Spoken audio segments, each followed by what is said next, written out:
সংবাদ দেখেন তারা জানেন যে অদ্ভুত এক ভয় পেয়ে বসেছে বাংলাদেশকে। কিসের সেই ভয়? সেই ভয় হচ্ছে সাপের ভয়। সরাসরি বললে রাসেল ভাইপারের বিষাক্ত ছোবলের ভয়, যে ছোবলে মারা যাচ্ছে কৃষক থেকে শুরু করে বিশ্ববিদ্যালয়ের শিক্ষার্থী পর্যন্ত। সাপের সাথে বাংলার গল্প হাজার বছর পুরনো। বাংলায় সাপকে সবসময় রহস্যের উপকরণ হিসেবে দেখা হয়েছে ভয়ের উপকরণ হিসেবেও। সাপ নিয়ে বাংলার আনাচে কানাচে ছড়িয়ে ছিটিয়ে আছে নানান কিংবদন্তি।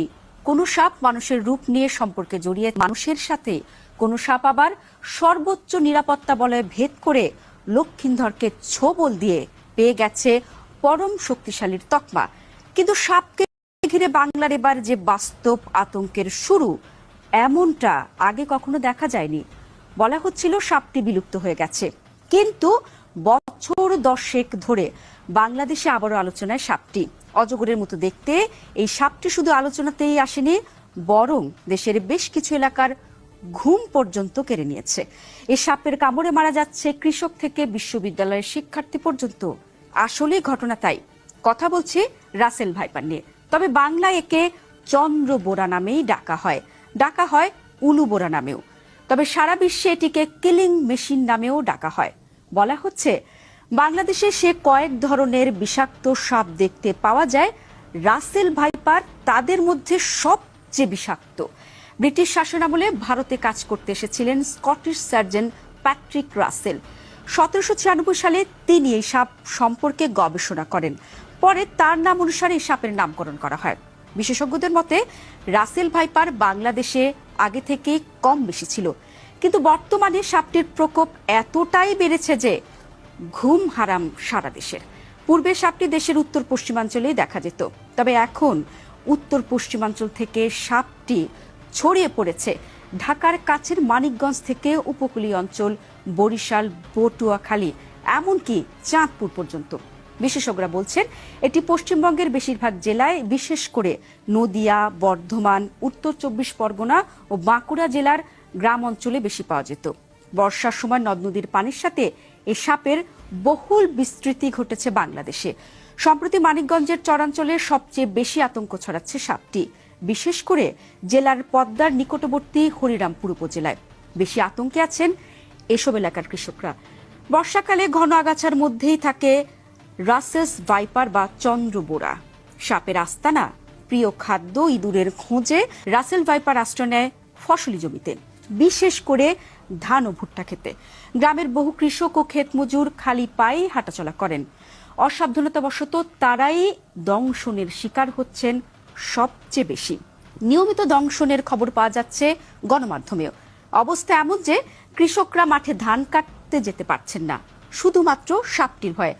পাকা ফসল নষ্ট হচ্ছে জমিতেই। গবেষণা বলছে বাংলাদেশের 64টি জেলার মধ্যে অন্তত 25টি জেলায় রাসেল ভাইপারের উপস্থিতি রয়েছে। তাই আতঙ্কও ছড়িয়েছে ব্যাপক হারে। কতটা ভয়ঙ্কর রাসেল ভাইপার, সেই গল্পই এখন বলছি। বলা হচ্ছে বাংলাদেশের সবচেয়ে বিষধর সাপটির নাম এখন রাসেল ভাইপার। মানিকগঞ্জে গত 3 মাসে 5 জন নিহত হয়েছেন এই সাপের কামড়ে। পৃথিবীতে প্রতি বছর যত মানুষ সাপের কামড়ে মারা যায়, তার উল্লেখযোগ্য একটি অংশ মারা যায় এই রাসেল ভাইপারের কামড়ে। বলা হয়ে থাকে এদের বিষ দাঁত নাকি বিশ্বের দ্বিতীয় সর্বোচ্চ বড় দাঁতের মতো। সাধারণত সব সাপ মানুষকে এড়িয়ে চলার চেষ্টা করে, কিন্তু রাসেল ভাইপার সাপের স্বভাব ঠিক উল্টো। এরা সচরাচর পালিয়ে যায় না, নিজেদের বিপন্ন মনে করলেও আক্রমণ করে বসে। রাসেল ভাইপারের বিষ হেমোটোটক্সিক, যার কারণে কামড় দিলে মানুষের মাংস পচে যায়। এই সাপের কামড়ে শরীরের দংশিত অংশে বিষ ছড়িয়ে অঙ্গহানি, ক্রমাগত রক্তপাত, রক্ত জমাট বাঁধা, স্নায়ু বৈকল্য, চোখ ভারী হয়ে আসা, পক্ষাঘাত এবং কিডনি ফুসফুসের ক্ষতি সহ বিভিন্ন শারীরিক উপসর্গ দেখা দিতে পারে। সময় মতো সঠিক চিকিৎসা না পেলে মৃত্যু হয়, যেমনটি হয়েছেও গত কয়েকদিনে। সাপে কাটার পর অনেকে ডাক্তারের কাছে না গিয়ে ওঝার কাছে যান।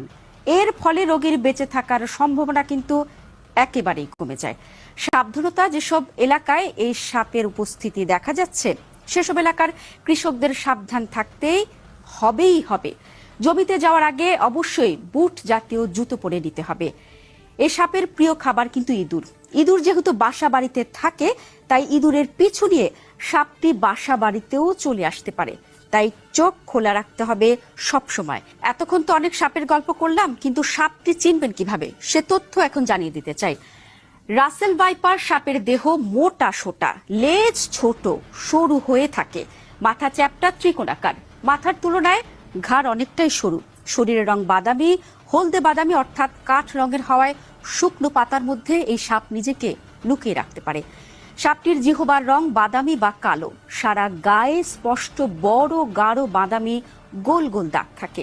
এ দাগগুলোর মাথা ছুচালো, অনেক সময় দাগগুলি একসঙ্গে দেখতে শিকলের মতো লাগে। এ সাপে কামড়ালে কি করবেন সেটাও তো জানিয়ে দিতে হবে, চলুন জেনে নেই। এ সাপে কামড়ালে দেরি না করে রোগীকে অবশ্যই হাসপাতালে নিতে হবে। দ্রুত অ্যান্টিভেনম ইনজেকশন দেওয়া হলে অ্যান্টিভেনম বিষকে নিষ্ক্রিয় করে ফেলে, ফলে আক্রান্ত ব্যক্তির জীবন বা অঙ্গ প্রত্যঙ্গ বেঁচে যায়। এর 10টি ভায়াল মিলে হয় একটি ডোজ। বিষের মাত্রা বেশি হলে রোগীকে একাধিক ডোজ অ্যান্টিভেনম প্রয়োগ করার দরকারও হতে পারে। ভুলেও ওঝার শরণাপন্ন হওয়া যাবে না। দর্শক, আমরা তো রাসেল ভাইপার নিয়ে বিস্তারিত বিভিন্ন তথ্য তুলে ধরলাম, কিন্তু আমরা যারা সচেতন নাগরিক, বিশেষ করে যারা কৃষক, যারা মাঠে খেতে কাজ করেন, তারা সাপ সম্পর্কে সচেতন হবেন, সাবধান থাকবেন, এ প্রত্যাশায় আজ এতটুকু।